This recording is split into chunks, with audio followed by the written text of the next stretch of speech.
not about the... Because I think we're still going to ask Mr. Alhaji Lai Mohammed questions on the elections itself, but it's about freedom of movement. If you have acknowledged that they were in Akure and they had freedom to visit Ekiti State, do you think it was fair that other members of other parties could not visit Ekiti State? If they didn't visit Ekiti, how did they see whom they saw in Ekiti? How did they know that the Minister of State Defense was But did you hear reports that, you know, the governor of Edo State was stopped and also the governor of River State as well? Did you care to find out what governor of Edo State was carrying on board his private jet or helicopter? You heard the reports as well? I did. Okay. So many things could have happened. He could be carrying something that is inimical to the conduct of the election, and he had to be stopped. Similarly, maybe Governor Rotimi Amaechi. It's even strange. It's unbelievable to start thinking that somebody who has a lot to do in his state will come over and something must be wrong somewhere. Alhaji Lai Mohammed, I have a question here for you. The question I have for you has to do with the conduct of the elections as well. You've talked about, you know, how security and, you know, intimidation and harassment. But on the day of the elections itself, I want to believe that you were there. Did you witness the conduct of the elections? Because the reports we got were that it was peaceful and people cast their votes unhindered. In fact, some of the respondents we had said that they were happy that the security presence was there, but that they were not even intimidated in any way. Well, I don't know where you get your report. I don't know where you get your reports from, because I was in the situation room in Lagos, and I got reports every minute from Ekiti. And I want to put it on record, public record, one, that 5 journalists, one from Inspirational FM, 4 from Osun State Broadcasting Service, were all physically manhandled and physically removed from Ekiti State to Kwara State, even though they had been duly accredited. You see, we've gotten past the issue of who won the election or who lost the election. But we are saying that there are certain incidents that, if not corrected, will not give us the kind of democracy we want in Nigeria. And I'm actually quite surprised and amused that somebody would tell us in Nigeria that a governor was prevented from flying to Akure probably because he was carrying something on board his helicopter. What has made it difficult or impossible for the government of the day up to today to tell us what was on board the helicopter of Oshiomhole? Now, we are saying that a governor, an elected governor, a serving governor, was physically prevented from moving in his own country. And you don't think that is a serious infraction. Now, let's look at a situation whereby if it was the states that had the rights over aviation, and they now decide to prevent PDP governors or their supporters from coming into Akure, what was our offense that they would now close Akure Airport and close it by the airport?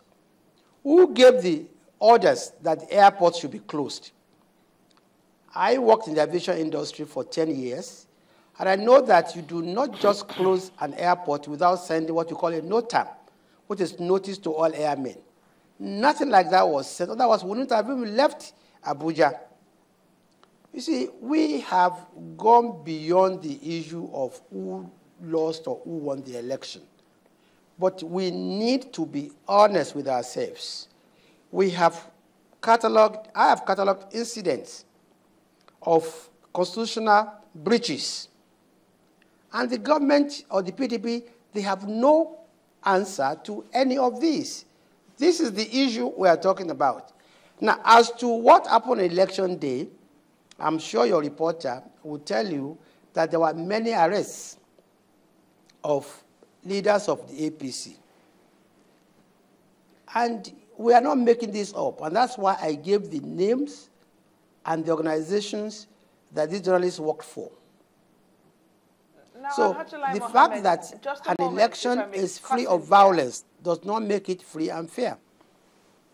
Thank you. Now, if I may cut in here, our correspondent did indeed tell us, report that there were some people that were picked up.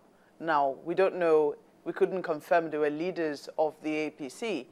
But then he also did, you asked me where I got reports from, that in spite of the heavy presence, which everybody confirmed, heavy presence of security men, we did ask people, right there on television, if they were intimidated, if they felt that, security wasn't adequate or it was too much.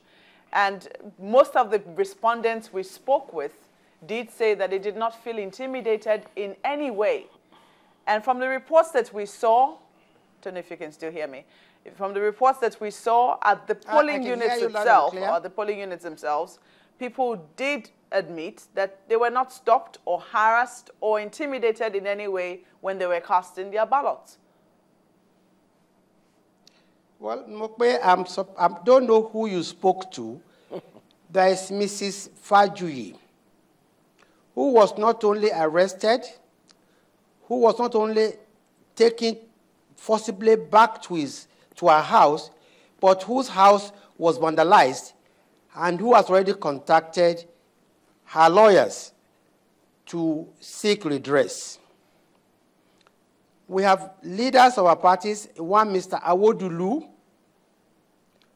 who was picked from Gbanyi local government, so I think it's Ado-Ekiti, who was also arrested and who was harassed.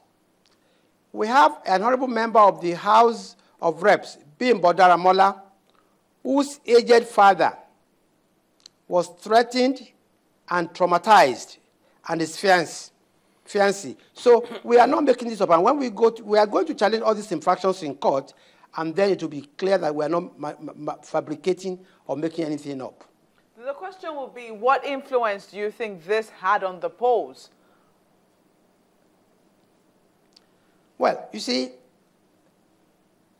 if you intimidate leaders of the parties, you do not need to look too far as to what the impact is going to be on the supporters of that party.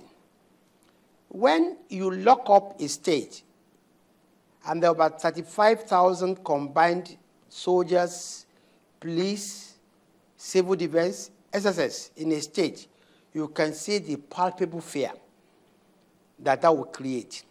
We've said it several times on many forums, that once there's over-militarization on election day, it is the opposition that is cowed. And when you hear news of arrest of your leaders, the tendency is for people to want to stay indoors.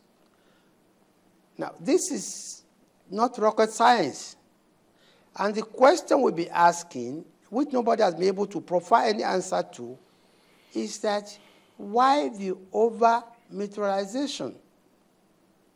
Why the intimidation even before election?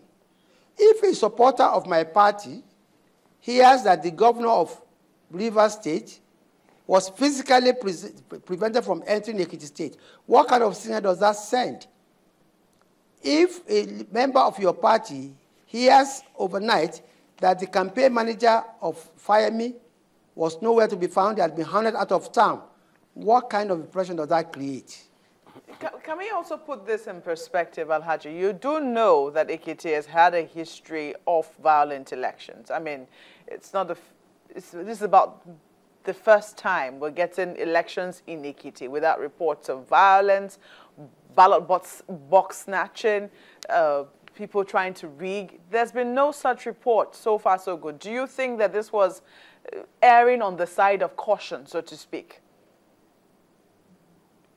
We have absolutely no problem or issue with law enforcement agencies keeping the peace. But we have issues when it is selective keeping of the peace, when a particular party is targeted at the expense of the other. If the role of the security is to keep peace, we are for it. But you see, incidentally, our laws were violated by the security forces. In the first instance, it's unlawful for the IG to declare a 48-hour curfew in Ekiti State when our laws only provides for 24 hours, curfew before an election. Our laws does not allow armed soldiers in the precinct of polling booths. Even the police, according to the Electoral Act, who would be at the polling booths must be unarmed. All these were flouted just to intimidate the opposition. Do you have These are facts and law, which you can check. So you're saying that the armed soldiers were at the polling units and at polling booths themselves? Oh, yes, please. Okay. Could you tell me, we heard you say that you will challenge all of this in courts.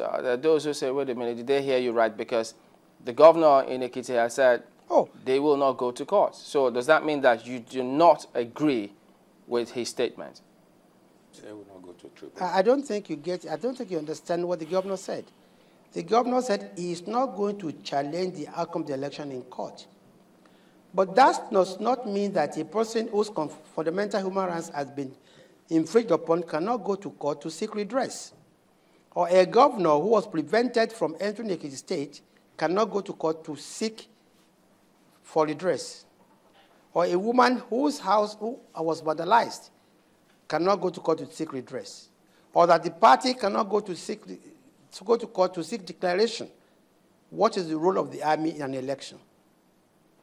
Okay, let's get this clear then. Is the APC going to the tribunal to challenge the results of the elections in Ekiti?